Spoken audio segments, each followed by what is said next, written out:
चला बघूया दासबोध ग्रंथ लिहिला ते ठिकाण म्हणजे शिवतरगड। नमस्कार, मी प्रार्थना नाईक्स विथ बाईक या चॅनलवर तुमचं स्वागत आहे। बॅगा गाडीला लावून पावसाचं स्वागत करत सकाळी 5 वाजता आम्ही आमचा प्रवास चालू केला। आजचा रस्ता पेण, नागोठणे, महाड, वरंदा घाट असा होता। रस्त्याची अवस्था बघून समजलं असेल की कोणता रस्ता आहे। आम्ही गेलो तेव्हा रस्ता खूप खराब होता। पुढे हायवेला लागल्यावर आमची बाईक वेगाने पळायला लागली। प्रवास मोठा असला तरी समोर दिसणारा सह्याद्री मन वेधून घेत होता।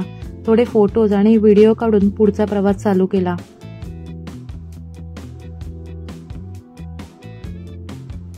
नदीकाठी थोडा वेळ थांबलो आणि इथे वेळ घालवला। समोर सह्याद्री, त्यावरून कोसळणारे असंख्य धबधबे प्रवासाचा क्षीण घालवत होते।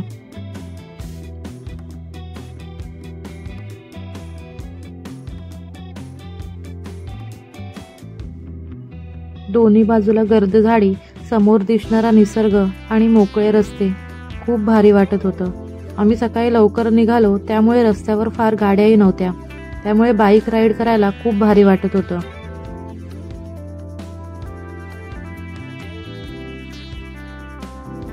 चार ते 5 तासांची राईड करून आम्ही पोहोचलो शिवतरगडच्या पायथ्याशी। बाईक पार्क केली। खाली कार पार्किंग आणि बाईकसाठी भरपूर जागा आहे। थोडं पुढे गेलो की मोठा धबधबा बघायला मिळतो। घळीमध्ये जाण्यासाठी थोड्या पायऱ्या चढून वर जावे लागते।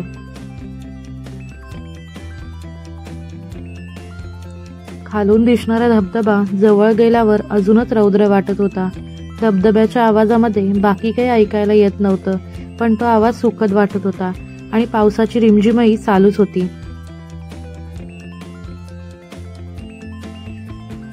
घळीमध्ये प्रवेश केल्यावर वरून पडणाऱ्या धबधब्याच्या पाण्याच्या आवाजाव्यतिरिक्त निरामय शांतता असते। घळीमध्ये समर्थ रामदास स्वामी व त्यांचे शिष्य कल्याण स्वामी यांच्या मूर्ती आहेत व श्रीराम प्रभूंच्या मूर्तींची स्थापना केलेली आहे। घळीमध्ये जरा वेळ घालवला। आम्ही बसून तिथे चालू असलेली पूजा बघत होतो। इथे नैवेद्य दाखवला जात होता। इथे नैवेद्य दाखवून झाला की महाप्रसादही असतो। नंतर आम्ही ह्याच्या मागच्या बाजूला गेलो।